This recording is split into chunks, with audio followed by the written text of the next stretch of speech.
বন্ধুরা, তোমরা কি 222 এই নাম্বারটি বারবার দেখতে পাচ্ছ স্বপ্নে বা কোথাও চোখে পড়ছে? কিন্তু এটা কিন্তু কোনো কাকতালীয় বিষয় নয়, এটা কিন্তু ইঙ্গিত একটা।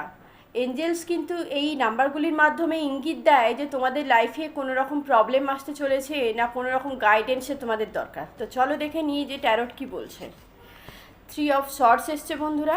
দেখো, থার্ড পার্টির প্রেজেন্স দেখতে পাচ্ছি, কারোর লাইফে আছে, কারোর লাইফে আসতে চলেছে।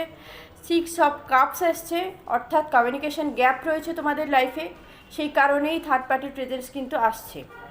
এবং এটাও বলছে, গাইডেন্স দিচ্ছে। দেখো, lovers card, the lovers card এসছে, অর্থাৎ ভয় পাওয়ার কিছু নেই। তোমাদের কিন্তু কমিউনিকেশন গ্যাপ কমাতে হবে, তোমাদের ভেতরে লয়্যালটি কিন্তু ঠিক রাখতে হবে, তবে কিন্তু এই প্রবলেমগুলোর থেকে উদ্ধার পাবে। তো বন্ধুরা, অবশ্যই এটা ক্লেম করো, থ্যাংক ইউ ইউনিভার্স জানিয়ে। এবং 333 এই ভিডিওটি আসতে চলেছে, তো অবশ্যই ফলো করে রেখো।